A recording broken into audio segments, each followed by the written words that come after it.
جب نوح علیہ السلام کشتی کو تعمیر کر رہے تھے تو ایک مومنہ بڑھیا بار بار نوح علیہ السلام کے پاس آتی اور آ کر کہتی کہ اللہ کے نبی کیا آج کشتی میں سوار ہونا ہے؟ آپ فرماتے کہ نہیں مائی آج نہیں، میں تجھے بتاؤں گا۔ 2-4 روز کے بعد پھر واپس آتی اور آ کر کہتی اے اللہ کے نبی کیا آج کشتی میں سوار ہونا ہے؟ آپ فرماتے نہیں مائی آج بھی نہیں، میں تجھے بتاؤں گا۔ وہ بار بار آتی جاتی رہی۔ اس پر نوح علیہ السلام نے فرمایا کہ مائی تو پریشان نہ ہو، جب اللہ کا عذاب آنے والا ہوگا، جب میں کشتی میں لوگوں کو سوار کرنے لگوں گا تو اس وقت تجھے اطلاع کر دی جائے گی، میں تجھے بلا لوں گا، اس وقت تو چلی آنا۔ نوح علیہ السلام نے اس سے وعدہ فرما لیا، وہ بڑھیا چلی گئی۔ یہاں تک کہ اللہ تبارک تعالیٰ کا حکم آیا، نوح علیہ السلام نے اپنے تمام کلمہ پڑھنے والے امتیوں کو کشتی میں سوار کر لیا۔ آپ کے دل سے اس بڑھیا کا خیال جاتا رہا، یہاں تک کہ اللہ کا عذاب آیا۔ چاروں طرف پانی ہی پانی تھا، سوائے کشتی کے پوری دنیا تباہ و برباد ہو گئی۔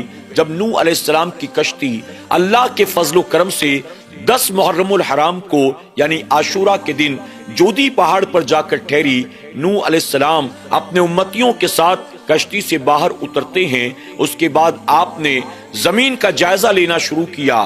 آپ ٹہلتے ٹہلتے ایک مقام پر پہنچے تو آپ نے دیکھا یوں تو پوری دنیا تباہ برباد ہو چکی تھی، لیکن اس زمین پر اب بھی ایک جھوپڑی ایسی موجود تھی جو بالکل صحیح سلامت تھی۔ جب نوح علیہ السلام نے اس جھوپڑی کو دیکھا، آپ کو بڑا تعجب ہوا کہ جس عذاب کی وجہ سے پوری دنیا تباہ و برباد ہو گئی، کچھ بھی نہ بچا، سب کچھ ہلاک ہو گیا، آخر یہ جھوپڑی کیسے بچ گئی؟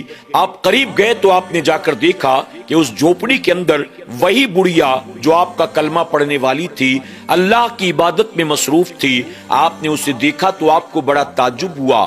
آپ نے سلام کیا، بڑھیا نے سلام کا جواب دیا اور عرض کرتی ہے اے اللہ کے نبی کیا اللہ کا عذاب آنے والا ہے؟ کیا آپ مجھے بلانے کے لیے آئے ہیں؟ تو نوح علیہ السلام فرماتے ہیں مائی اللہ کا عذاب آیا، چلا بھی گیا، میں حیران ہوں دیکھ کر، کیا تجھے اللہ کے عذاب کی خبر تک نہ ہوئی؟ وہ بڑھیا کہتی ہے قسم اس ذات کی جس نے آپ کو حق نبی بنا کر بھیجا ہے، اللہ کا عذاب کب آیا کب گیا مجھے خبر ہی نہیں، مجھے تو بس اتنا پتا ہے چند روز پہلے بجلی کڑکی تھی اور کچھ پانی کی فوہار پڑی تھی، علاوہ اس کے عذاب کب آیا میں تو اللہ کی عبادت میں مصروف تھی، مجھے خبر ہی نہ ہوئی۔ اللہ اکبر۔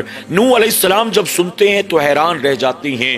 ناظرین اکرام، واقعی حیرت کی بات تھی، وہ عذاب جس عذاب میں نوح علیہ السلام کا اپنا نافرمان و کافر بیٹا خود بچ نہ سکا، اللہ نے ایسے عذاب میں اس عبادت گزار نیک اور مومنہ بڑھیا کی حفاظت کی، اور یہ نہ کہ صرف اللہ نے اس بوڑھی عورت کی حفاظت کی بلکہ اس کا گھر بھی صحیح سلامت رہا۔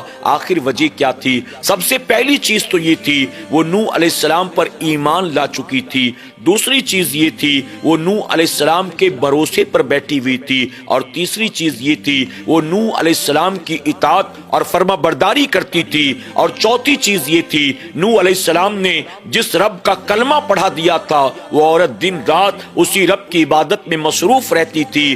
ایسے میں بھلا بتائیے اللہ تعالیٰ اس عورت پر کیسے اپنا عذاب نازل کر سکتا تھا جس عذاب میں پوری دنیا تباہ و برباد ہو گئی؟ اللہ نے ایسے عالم میں بھی اس عبادت گزار مومنہ بڑھیا کی حفاظت کی۔ ہمارے اور آپ کے لیے سبق یہ ہے ہم اور آپ بھی اللہ کی عبادت کریں، اللہ کے رسول کی اطاعت کریں، اپنے آپ کو قرآن و سنت کے سانچے میں ڈھالیں، اپنے آپ کو نیک بنانے کی کوشش کریں۔ یاد رکھیں پوری دنیا میں طوفان بدتمیزی تیزی کے ساتھ پھیل رہی ہے۔